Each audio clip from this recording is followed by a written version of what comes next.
So hello dear students, welcome back to RBP golden classes. So आज की इस video में ये काफ़ी इम्पोर्टेंट प्रॉब्लम है जो कि हर एक बार एग्जामिनेशन में आते हैं इस टाइप की प्रॉब्लम।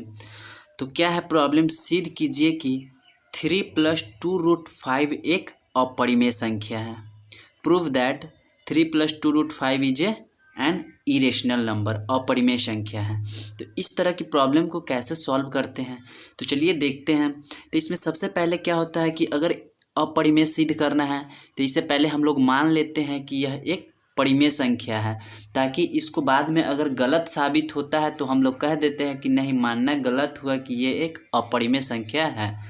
किसी भी सिद्ध करना होगा तो ऐसे ही मान करके ही सारे प्रॉब्लम को सॉल्व किए जाते हैं। तो इसमें सबसे पहले हम लोग लिखेंगे मान लेना है 3+2 एक परिमेय संख्या है, राइट। सबसे पहला स्टेप यही होगा कि माना कि यहाँ जोड़ है, जो भी प्रूफ करना है वो माना कि दिस इज ए परिमेय संख्या, ठीक। उसके बाद नेक्स्ट स्टेप क्या करना है, 3+2√5 इज इक्वल टू p/q।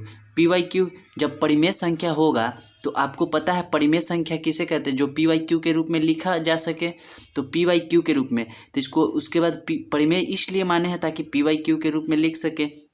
तो परिमेय संख्या है p/q के रूप में। p और q क्या होना चाहिए, जहाँ p और q सअभाज्य पूर्णांक होना चाहिए।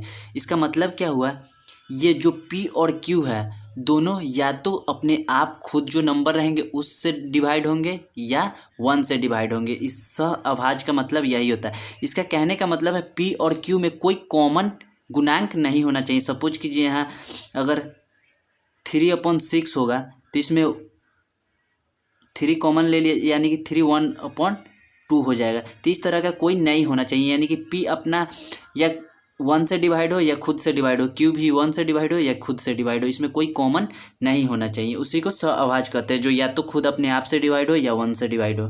तो इसलिए इतना बराबर p/q, जहाँ q not equal to 0। q not equal to 0 इसलिए क्योंकि अगर q 0 हो जाता है तो अनडिफाइंड हो जाएगा, राइट। उसके बाद क्या करेंगे, स्क्वायरिंग बोथ साइड, इस 3 को इधर प्लस है तो इसको राइट साइड भेज लेंगे। तो इधर 2√5 is equal to p/q minus का 3, इधर प्लस था तो राइट साइड माइनस हो गया, ठीक।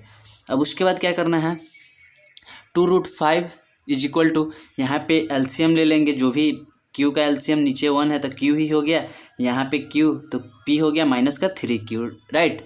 ये हुआ।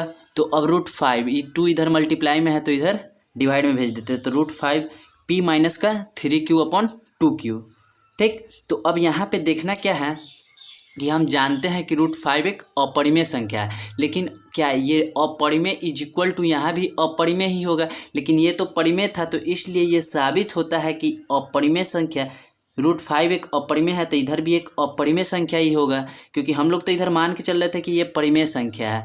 यहाँ भी ये परिमेय संख्या था, ये भी परिमेय संख्या था, यहाँ तक परिमेय संख्या था। लेकिन क्या आप √5 इक्वल टू परिमेय संख्या, अपरिमेय संख्या इक्वल टू परिमेय संख्या नहीं हो पाएगा। तो आपको पता है कि अपरिमेय संख्या इज इक्वल टू अपरिमेय संख्या, तो यह अपरिमेय संख्या हो जाएगा, ठीक। तो ये √5 क्या है, अपरिमेय संख्या है। अगर 2 इक्वल टू इधर भी 2 रहेगा तब तो दोनों बराबर है, इधर अपरिमेय है इधर परिमेय है तो दोनों अपरिमेय ही होगा, क्योंकि इधर अपरिमेय है तो इधर भी अपरिमेय होना पड़ेगा। तो वही यहाँ लिख देंगे, हम जानते हैं कि √5 एक अपरिमेय संख्या है तो इतना भी एक अपरिमेय संख्या होगा, इसलिए मानना गलत हुआ, अतः इतना एक अपरिमेय संख्या है।